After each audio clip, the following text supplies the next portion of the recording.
Bonjour, donc je suis Jackie Bouvard. Je vous remercie d'avoir accueilli un nom nautique au milieu de votre grande famille. Moi, je viens du vol libre et du parapente, principalement.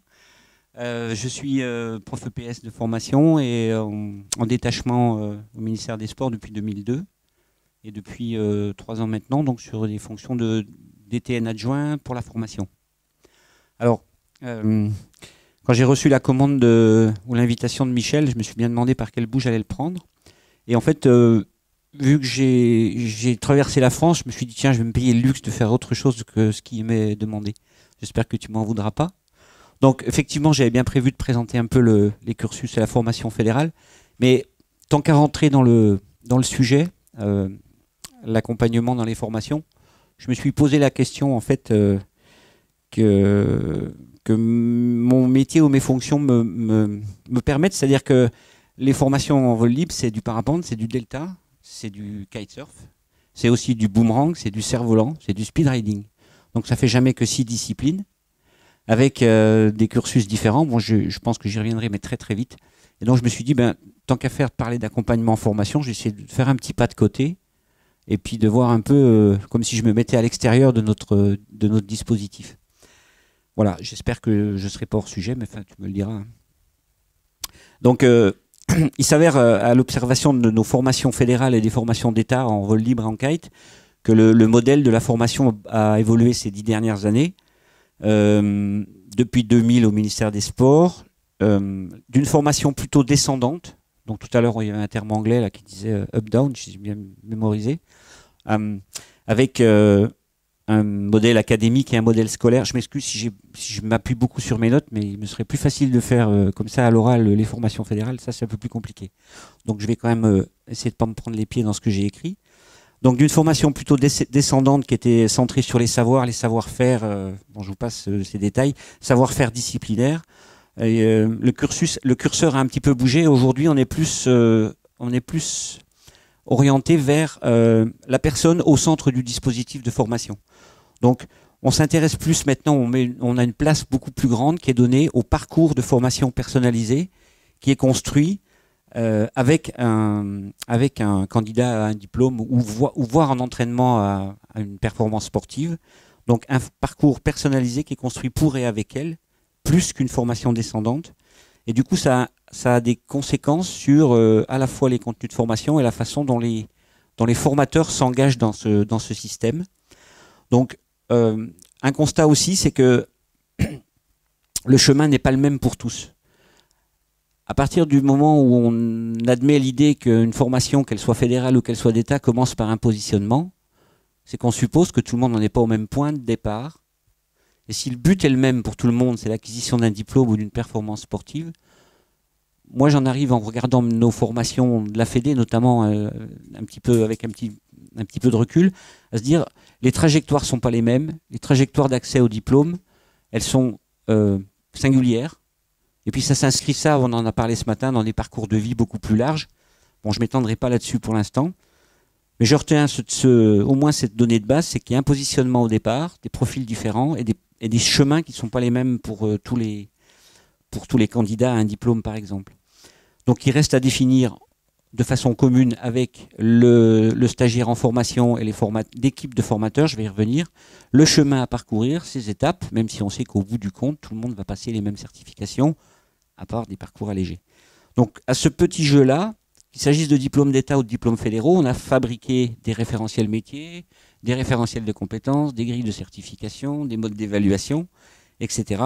Et puis, on a organisé nos diplômes, et c'est valable dans le vol libre aussi bien pour les qualifs fédérales, autour des notions de compétences. Avant, on parlait des domaines PEDA, des domaines techniques, des domaines théoriques dans les BE. Aujourd'hui, on parle d'encadrer les publics, de monter des projets, d'encadrer la discipline, de participer au fonctionnement de la structure. Mais ce qui ressort au milieu de tout ça, c'est la notion de projet, dès le BP et dès nos qualifications fédérales. Bon, je ne fais pas de parallèle trop avec l'entraînement parce que ce n'est pas mon domaine de prédilection. Néanmoins, on est passé aussi de la technique au centre, à l'athlète au centre. Ça, je l'ai remarqué, je ne pense pas que ce soit une bêtise de l'affirmer. Une des premières conséquences de ces modifications, de ce déplacement du curseur, là, c'est de devoir étoffer les équipes de formation. Aujourd'hui, on n'a pas un formateur qui va s'occuper de tout du début à la fin.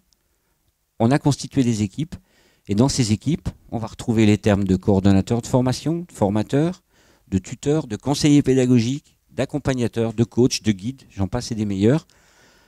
Tout ce petit monde-là intervient sur la formation d'un seul destinataire, qui est le stagiaire de la formation. Et je pense qu'il faut s'entendre, on ne va pas le faire ici, mais sur les définitions de tous ces termes-là. Et puis s'entendre sur ce que chacun va faire dans la formation du stagiaire.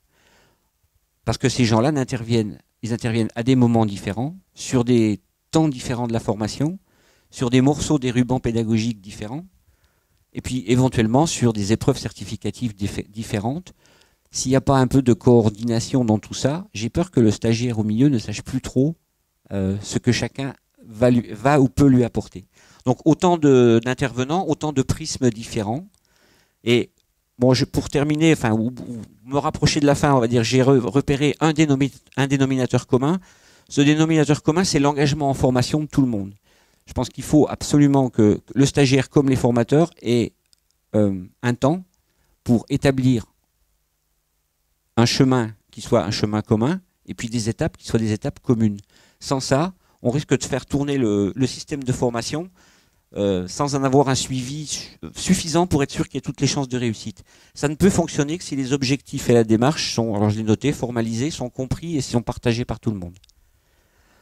Ça devient compliqué quand on a un nombre d'acteurs qui augmente. Alors, si on admet que les points de départ et d'arrivée sont différents d'une personne à l'autre, que le chemin est différent comme la vitesse de déplacement aussi, ça fait apparaître l'intérêt d'un accompagnateur. Parce que l'accompagnateur, c'est celui qui fait un bout de chemin avec. C'est pas moi qui ai inventé la définition. Mais je pense que c'est plus que de la sémantique. C'est-à-dire que c'est quelqu'un qui, dans la formation, est capable de trouver les ressources pour le stagiaire, de l'aiguiller vers les bonnes pistes de formation. Et puis je pense que c'est un rôle qui peut être capital si tant est qu'on lui laisse le temps de vivre. Annie Lambert-Millon, tout à l'heure, nous disait que c'était peut-être un peu menacé cette chose-là. À l'inverse, si on veut mettre tout le monde dans le même moule, comme on l'a fait à l'Éducation nationale pendant des années, on laissera forcément des gens au bord de la route. Donc, cette notion d'accompagnateur, j'ai repéré aussi un petit truc, c'est que c'est dans la VAE qu'on a vu apparaître le terme pour la première fois, accompagnateur en VAE, donc c'est pas un diplôme, hein, mais c'est bien une fonction précise. C'est bien qu'elle avait déjà un sens au moment où on s'est rendu compte qu'il fallait accompagner les gens de façon individuelle dans leur parcours.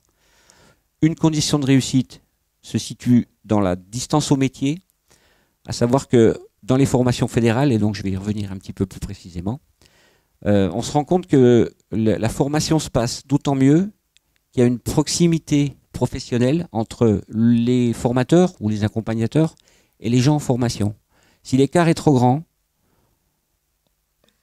on a l'impression que les échanges de pratiques sont moins pertinents, que les problématiques ne sont pas tout à fait les mêmes, et surtout que la zone de développement de potentiel des stagiaires, en fait, elle est vite en danger s'il y a un trop grand écart entre formateurs et formés.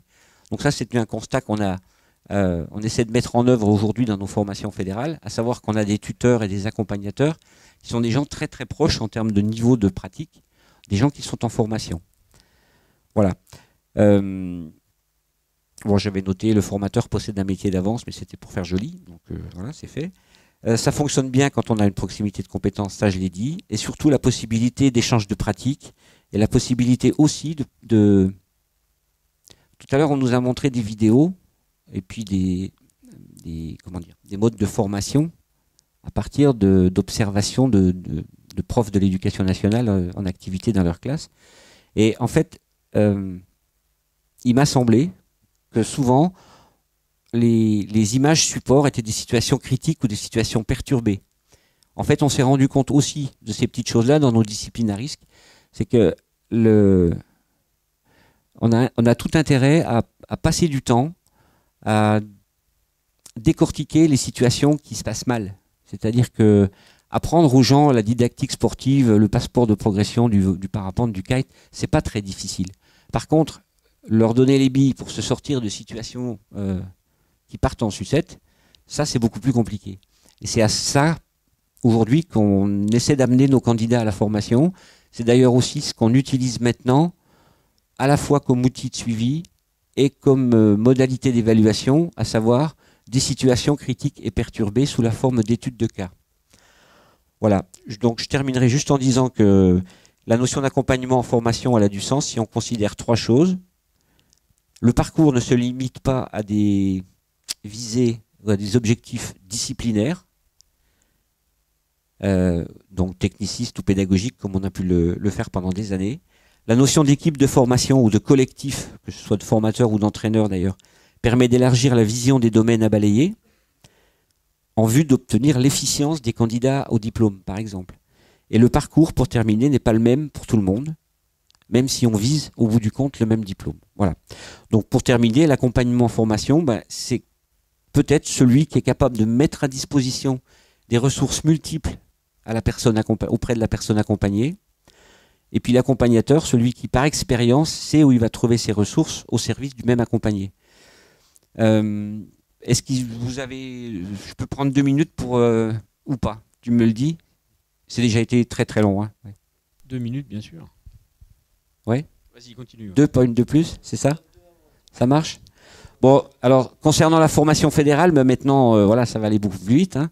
Le projet fédéral pour l'Olympiade, c'est en fait permettre à nos pratiquants de pratiquer plus et mieux et d'aider les bénévoles à organiser le projet associatif. On a carrément orienté nos formations fédérales là autour. On a tout revu en 2007. Et puis, on a aujourd'hui des formations d'accompagnateurs, ça s'appelle comme ça, en parapente. On a des formations de leaders en kite.